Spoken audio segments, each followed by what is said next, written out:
Yo conocí el Evangelio en el año, bueno, en unas navidades del año 80, ya hace una pila de años. Y yo recuerdo, mi primer pastor estaba en otra congregación, se llamaba Felipe, lo recuerdo con mucho cariño, y él le gustaba contar una historia, yo creo que la contó varias veces y a mí se me quedó. Y es una historia más o menos así, ¿no? De que en la época romana los mártires, los romanos cogieron a unos cuantos y los pusieron en un lago helado, los desnudaron, los descalzaron y dijeron: si rehusáis de vuestra fe, si renunciáis a vuestra fe, pues podéis salir a la orilla, vestiros e iros a vuestra casa tranquilamente.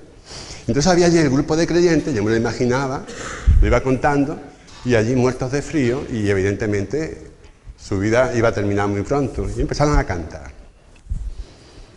Y cuando estaban cantando una canción, un himno de ellos, de pronto uno del grupo salió a la orilla, se cogió la ropa, se vistió, se calzó y se fue, lo dejaron libre. Y los otros siguieron cantando allí. Entonces la historia contaba que un soldado romano, impresionado, se quitó el casco, el escudo, la espada, se quitó la ropa y se fue desnudo allí a morir. Y una historia muy simple, no sé si será verdad o no será verdad. Pero ese era el ambiente que se respiraba, por lo menos a mí me parecía los primeros meses de que yo conocí el Evangelio, de que la vida cristiana te costaba la vida. Y eso se enfatizaba mucho. Yo creo que el versículo que más se decía en aquella época, eso estaba en Lucas 9:23.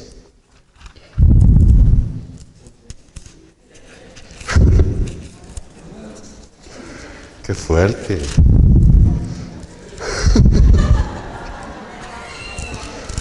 Sí, más abajo no sé dónde lo voy a poner. Voy a tener que coger el micrófono, que me está dando hasta pánico a mí. Lucas 9:23, y decía a todos, si a ti también, a mí, si alguno quiere venir en pos de mí, no es obligatorio, pero si alguno quiere venir en pos de mí, niéguese a sí mismo, tome su cruz y sígame. Yo creo que eso se predicaba, no sé si todos los días, pero entre nosotros. Yo vivía en una comunidad que lo llamábamos el sótano, y eso era constante. Cuando habla de negarse a sí mismo, significa que obviamente hay cosas en mi vida, hay apetitos, hay deseos, hay impulsos que no concuerdan con el Evangelio. Por eso me tengo que negar. Pues a veces el Evangelio, hemos escuchado mucho de que Dios viene como a conceder nuestros sueños, nuestros deseos. No es real eso. El Evangelio no es la lámpara del genio que lo frotamos y nos concede los deseos. No, posiblemente, si sigo al Señor, no significa que me va a ir muy bien en la vida. No significa que voy a tener una buena casa, un buen trabajo. No necesariamente.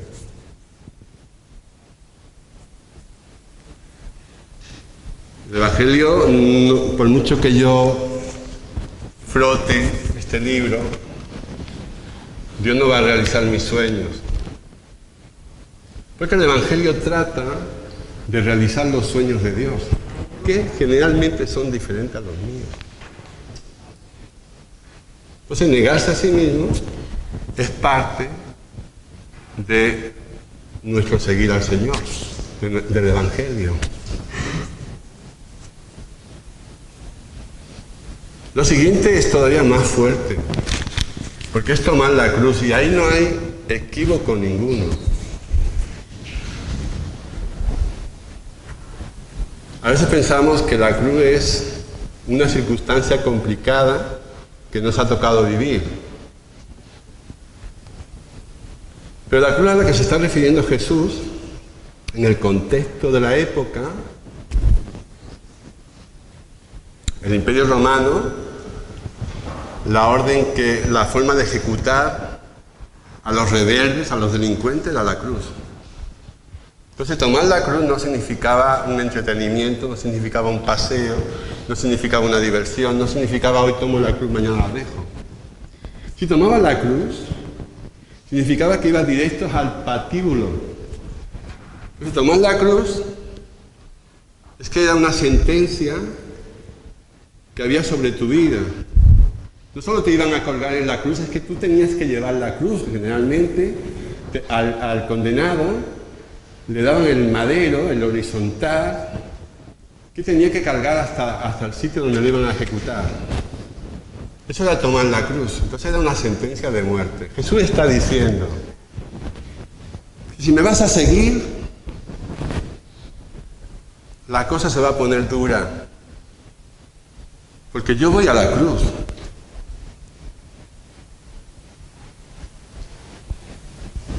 Yo voy a la cruz.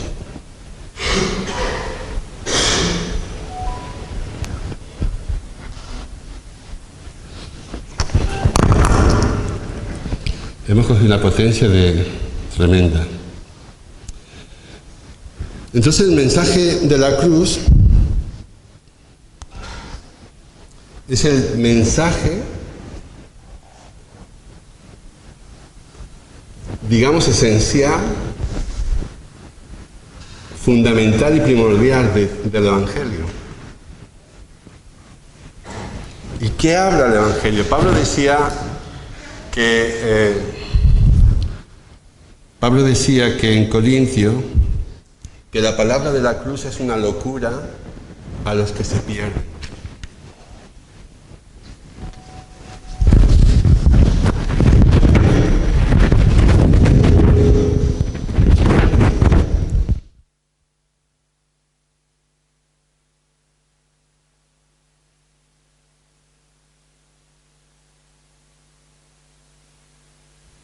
Es locura a los que se pierden.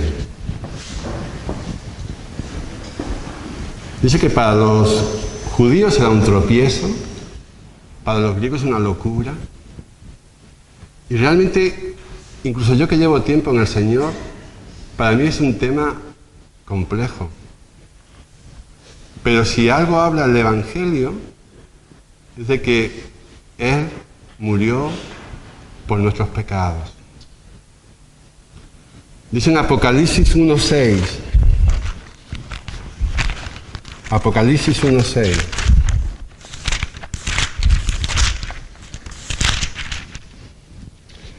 Dice, o 5, perdón, al que nos amó y nos lavó de nuestros pecados con su sangre y nos hizo reyes y sacerdotes para Dios su Padre, a Él sea gloria e imperio por los siglos de los siglos. Amén.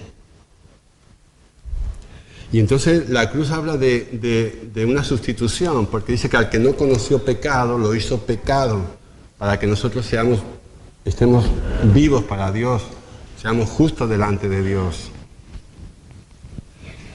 Dice que Él llevó nuestros pecados en su cuerpo sobre el madero, para que nosotros, estando muertos a los pecados, vivamos a la justicia, dice en Primera de Pedro. Y yo sé que tú has escuchado esto muchas veces, pero no sé si lo piensas muchas veces. No sé si te paras a pensar lo que significa la cruz.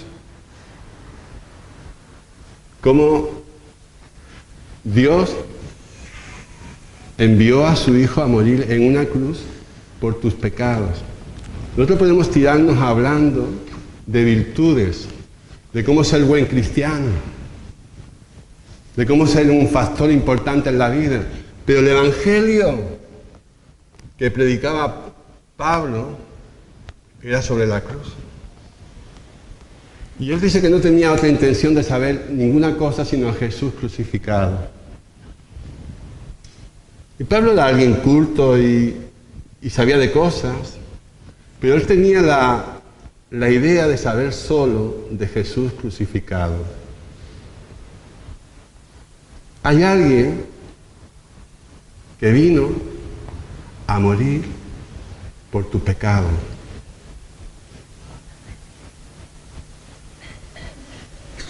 La cruz habla de muchas cosas.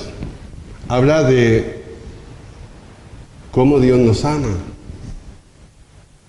Dice Juan 3:16, que lo conocemos de memoria, de tal manera amó Dios al mundo, que ha dado a su Hijo. Habla del enorme precio que ha costado nuestro pecado. No es una cosa baladí.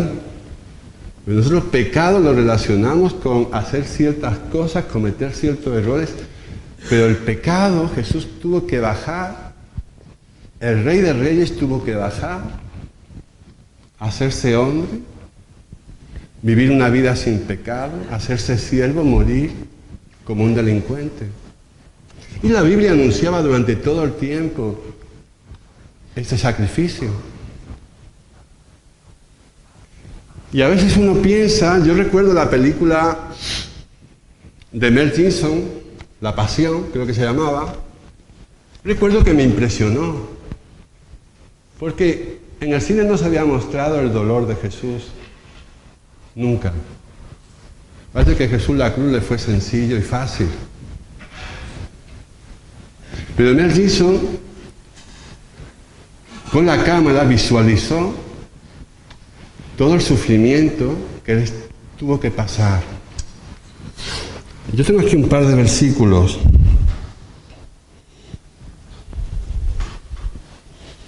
Dice en Lucas 22, que es el único que dice esto. Ni Mateo ni Marcos. Dice, y estando en agonía, oraba más intensamente. Y era su sudor como grandes gotas de sangre que caían hasta la tierra. En Hebreos dice que Cristo en los días de su carne, ofreciendo ruegos y súplicas, con gran clamor y lágrimas, al que lo podía librar de la muerte, fue oído por su temor reverente. No le fue fácil a Jesús. Jesús lloró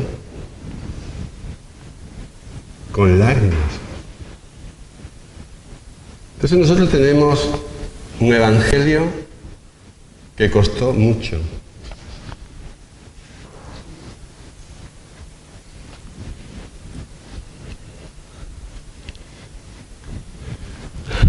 También habla de un pacto que hace el Señor con nosotros. Dice en Lucas 22,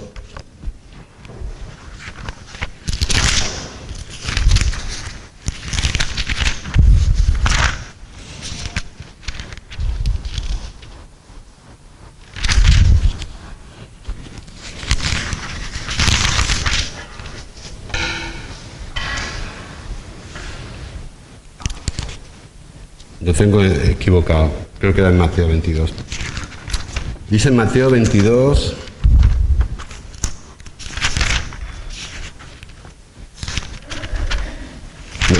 no lo encuentro, pero dice así, y estando en agonía, dice, también tomó pan y después de dar gracia, lo partió, se lo dio a ellos y dijo, este pan es mi cuerpo, entregado por ustedes. Hagan esto en memoria de mí. Esta copa es el nuevo pacto en mi sangre que es derramada por ustedes. Y estaban allí celebrando la Pascua. Y los judíos entendían todo el simbolismo de la Pascua, de cómo ellos conmemoraban o celebraban que habían sido liberados de la esclavitud de Egipto. Y estaba diciendo Jesús, este es mi nuevo pacto, la sangre que yo derramo por vosotros. Te permite ser libre, te permite hacer una nueva alianza, un nuevo pacto conmigo. Y es la cruz. La cruz habla de la victoria de Jesús sobre la muerte y sobre las potestades de las tinieblas. Entonces todo lo terrible que es el pecado y todas las consecuencias, Jesús las vence en la cruz. Entonces ser creyente significa básicamente que el viento es contrario a Jesús, sopla en la cara de Jesús. Y ser cristiano significa que voy a tener que ponerme al lado de Jesús y el viento va a soplar en mi contra también. Porque Jesús es alguien que no es recibido ni es aceptado. Es más, a todos los que le recibieron, a los que creen en su nombre, les dio el derecho de ser llamados hijos de Dios. Y ciertamente vivimos en una sociedad, como dice en Juan, en el capítulo 1, donde el mundo no le recibe, no le acepta como Señor. Lo puede tener como un buen personaje, interesante, pero como Señor, no. Aceptar la cruz, que murió por mis pecados, es una locura. Nos cuesta a nosotros entenderlo. Aceptar que todo el problema del ser humano es resuelto en la cruz.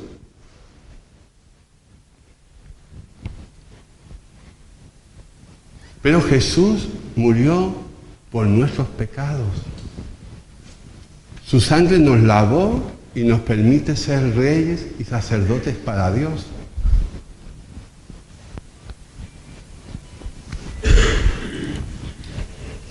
Vamos a leer el pasaje de hoy que tengo aquí. Está en Lucas 14.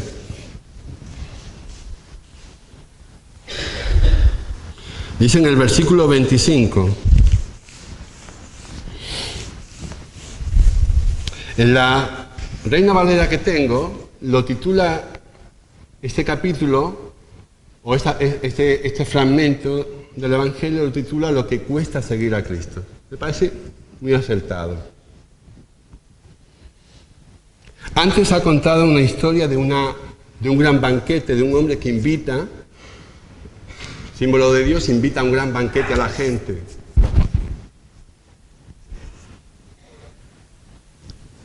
Y evidentemente todo el mundo está invitado. No todo el mundo acepta, como cuenta esta historia, no todo el mundo acepta, cada uno pone sus excusas, pero el banquete está abierto a todo el mundo. Todos estamos invitados. La voluntad de Dios, Él quiere que todos los hombres sean salvos y vengan al conocimiento de la verdad. Y cuando Dios nos invita, es curioso, no nos invita a una cosa triste, nos invita a celebrar un banquete, a algo bueno, a una boda. En Mateo cuenta la parábola de la fiesta de las bodas del rey. Entonces aquí dice en 14:25 que grandes multitudes iban con él. Y volviéndose, les dijo: si alguno viene a mí y no aborrece a su padre y madre y mujer e hijos y hermanos y hermanas y aun también su propia vida, no puede ser mi discípulo.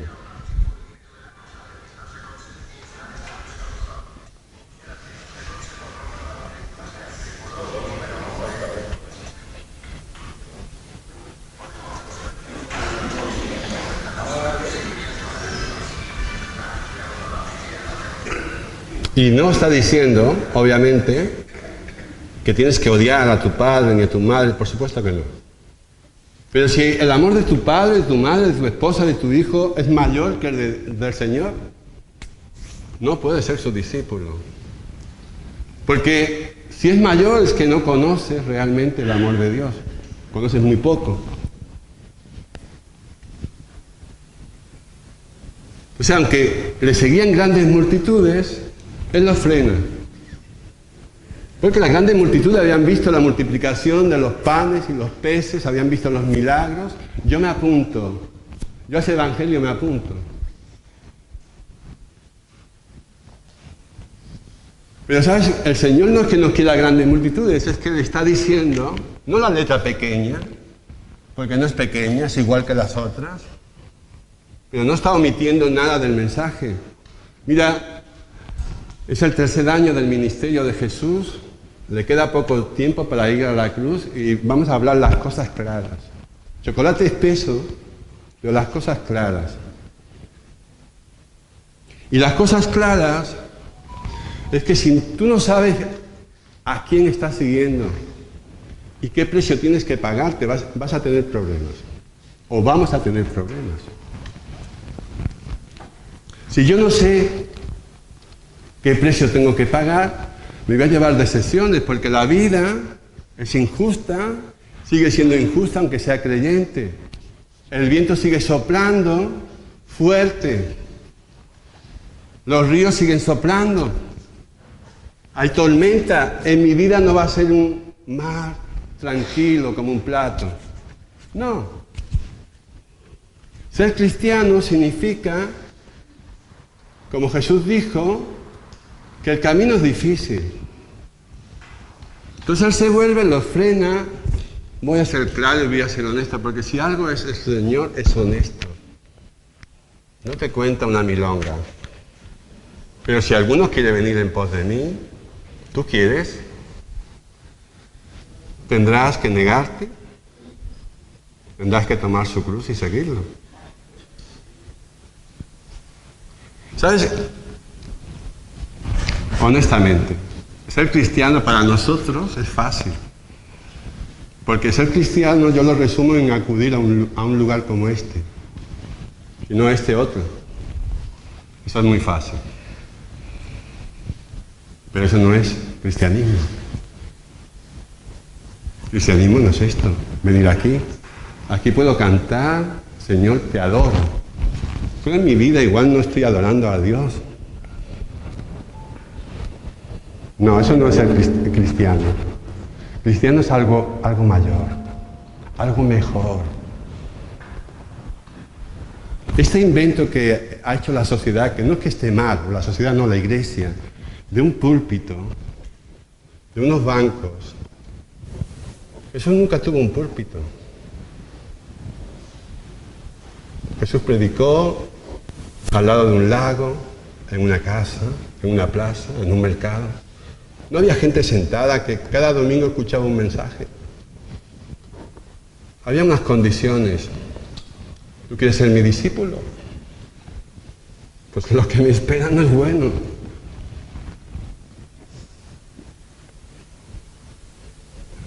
Vas a tener que morir. Tanto es así que los mismos discípulos, Pedro le intentó quitar la idea. No puede ser. Te hemos seguido, pensamos que tú vas a cambiar. Ellos estaban esperando el Mesías. Y el Mesías significaba que todo iba a ir mejor. Entonces cuando te apuntas al Evangelio, si alguien te cuenta que todo va a ir a mejor, igual no te están diciendo toda la verdad, porque no es que todo vaya a ir a mejor. Vienen enfermedades, vienen despidos, vienen lo que sea. No todo va mejor. No todo va mejor. Pero ¿sabes una cosa? Dios es fiel. Si tú lo sigues, tú vas a aprender en tu corazón cómo Él va cambiando. Y yo no entiendo la cruz, no la entiendo, pero sé que la cruz es la solución a mi vida. Lo sé. Y Pablo podría decir, ya no vivo yo, mas vive Cristo en mí. Yo no soy capaz de decir eso todavía. Pero el Evangelio es eso. El Evangelio es una cruz que tengo que abrazar con todo mi corazón.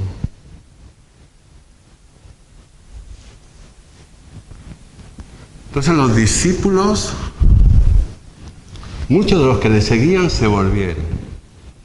Cuando el Señor empezó a decirle, si alguno viene en pos a mí y no aborrece, en fin, lo que acabamos de leer, y el que no lleva su cruz y viene en pos de mí, no puede ser mi discípulo. Porque, a ver, os cuento, dice Jesús, ¿quién de vosotros que quiere edificar una torre no mira primero si tiene los recursos? Es decir, está diciendo que va a ser costoso.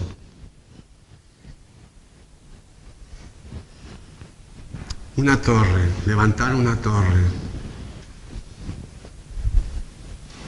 ¿Sabes? La iglesia, que muchas veces, aunque lo sabemos, confundimos con esto es un local. La iglesia puede estar ahí fuera, en un parque, y sigue siendo iglesia, en tu casa sigue siendo iglesia. La iglesia, dice el Señor, edificaré mi iglesia. Edificaré mi iglesia.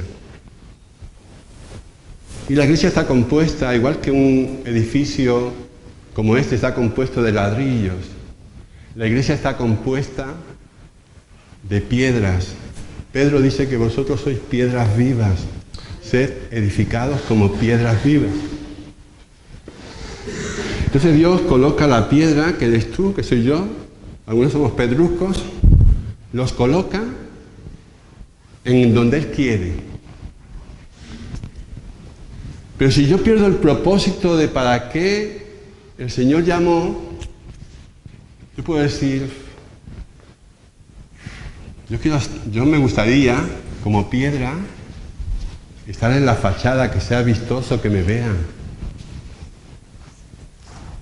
Otra piedra diría, yo aquí tengo que soportar a estos.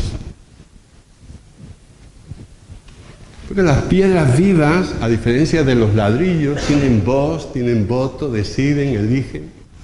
Tú como piedra tienes que ver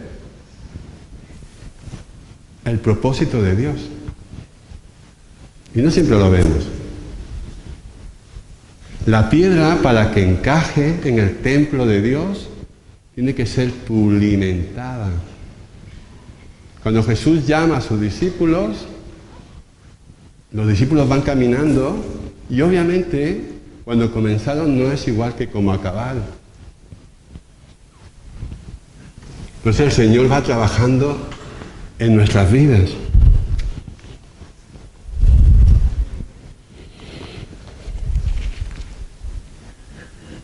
No solo lo compara con una torre, lo compara con una batalla donde tienes todas las de perder.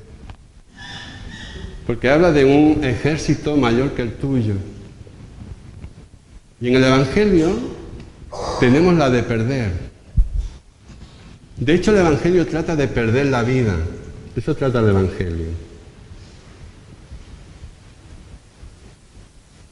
El Señor no vino a afirmar nuestra vida, que nos sintamos campeones, sino a perder nuestra vida. Y mucha gente se volvió.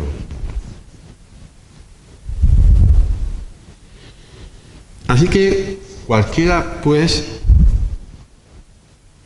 que no renuncie a todo lo que posee, no puede ser mi discípulo.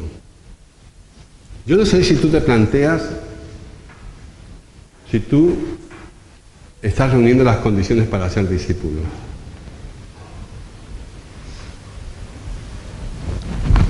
Pues puede ser que sí, puede ser que no, tienes que examinarlo, tienes que evaluarlo, tienes que pensar tú. Pero es cada día. Cada día tienes que tomar esa decisión. Tienes que buscar el corazón de Dios, tienes que abrazarlo y decir, bueno, Señor, ¿por qué camino me estás trayendo? No estoy entendiendo mucho.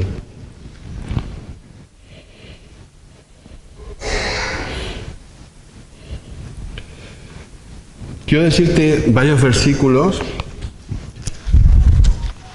sobre las dificultades que vamos a encontrar. Bueno, tú ya igual tienes más experiencia que yo, ¿eh? Pero bueno, me gustaría decírtelo. El primero está en Hechos 14:22. Hechos 14:22.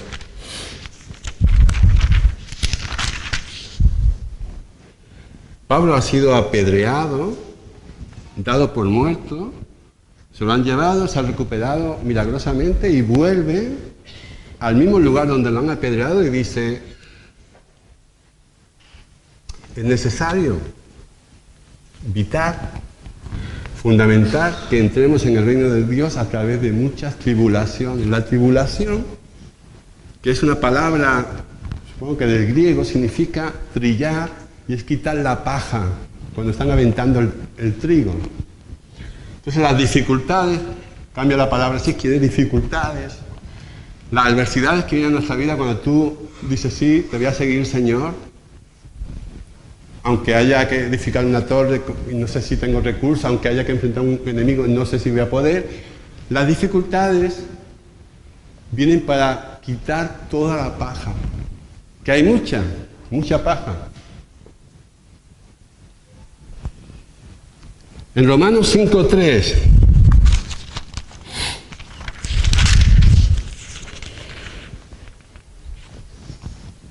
y no solo esto, sino que también me alegro, dice Pablo, será masoquista Pablo, en las tribulaciones, sabiendo que las dificultades producen paciencia, y la paciencia, aquí pone prueba, pero significa carácter, probado, un carácter. Y el carácter produce esperanza, y la esperanza no avergüenza, no decepciona en absoluto,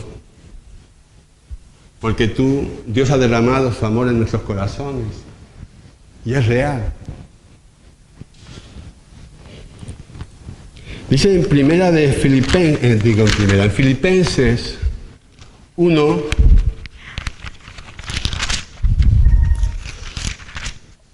en el versículo 29,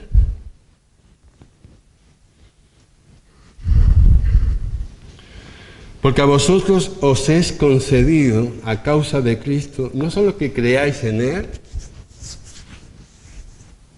sino que también padezcáis por Él. En otra traducción dice que tenemos el privilegio de creer y de padecer, de sufrir, que es un privilegio.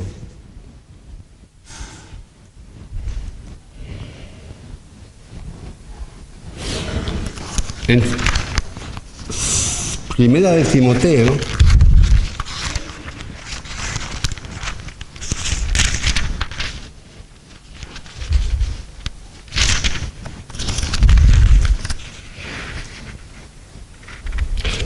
en 2 Timoteo 3:11 o 3:10, Pablo le dice a Timoteo, que Timoteo va a ser su sucesor en ciertas iglesias, le dice, tú has seguido mi doctrina, mi conducta, mi propósito, mi fe, mi longanimidad, que significa grandeza de ánimo, no es un embutido, mi amor, mi paciencia,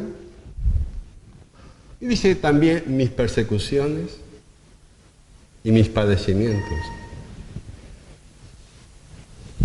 Entonces, parte del Evangelio trata de cómo tú recibes todo esto. No sé si ya te atrae el Evangelio.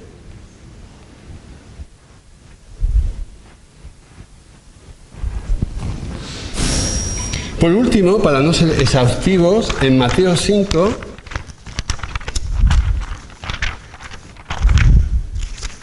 una parte que a mí siempre me encanta, Mateo 5, las bienaventuranzas.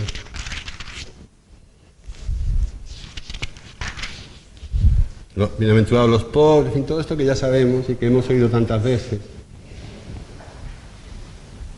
Y que estamos muy de acuerdo. Pero en el 10, bienaventurados o felices los que padecen persecución por causa de la justicia, porque de ellos es el reino de los cielos. Bienaventurados, felices sois cuando, en serio Señor, por mi causa os vituperen y os persigan y digan toda clase de mal contra vosotros, mintiendo, obviamente. Gozaos y alegraos porque vuestra recompensa es grande en los cielos, porque así persiguieron a los profetas. Oye, esto es lo que hay. Sí, pero a mí ser cristiano hoy en día no me está costando nada de esto. Yo vengo aquí todos los domingos, no hay policía, no pasa nada. Nadie me tira una piedra. Dice en Timoteo que los que quieran vivir piadosamente en Cristo Jesús padecerán persecución. Los que quieran vivir regular en Cristo Jesús, igual no padecen persecución. Yo me meto, ¿eh? Pero si yo quiero vivir piadosamente, o sea, a tope, 100%, es posible que padezca persecución. Pero aparte te digo, vivimos en un continente, en un país donde hay libertad de culto, no hay problema. Pero hay muchos sitios que sí hay problemas. Tampoco tengo tan seguro que esto dure mucho.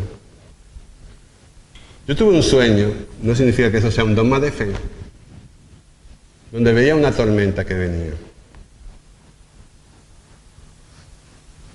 El caso es que me dio alegría, porque la tormenta era preciosa, pero era una tormenta.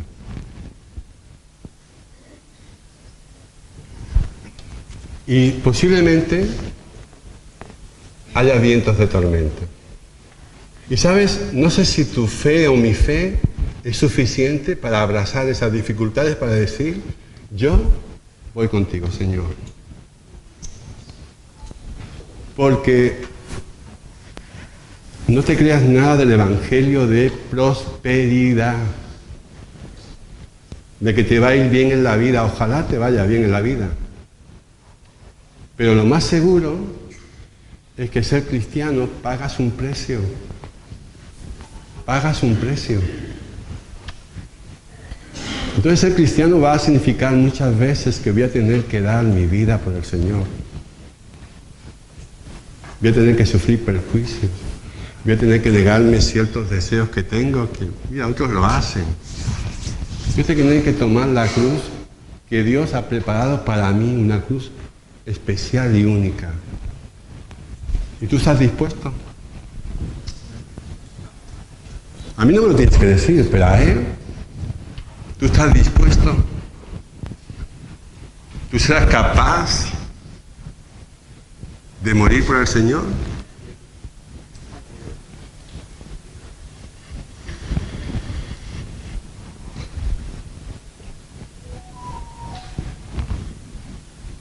Pues es importante esa respuesta porque el Evangelio trata de esto. Y no es letra pequeña. Jesús te lo dice claramente. Hay un precio, el coste es altísimo, pero merece la pena. Ser cristiano, dice que el Evangelio dice, 2 de Corintios 5 dice que Él murió para los que viven, ya no vivan para sí, sino para aquel que murió.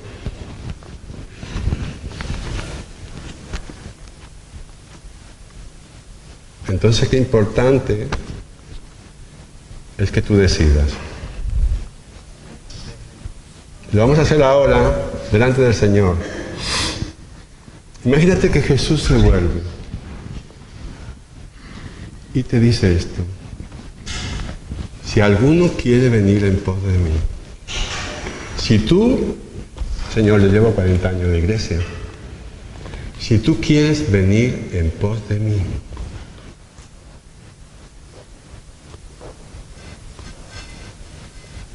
te voy a pedir que cierres los ojos y si es un sí, yo no te voy a ver. Levanta tu mano. El Señor sí te ve.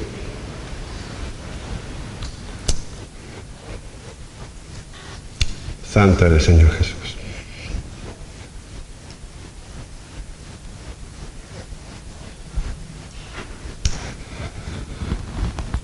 Señor, queremos, mi Dios, rendir nuestra vida a ti, Señor.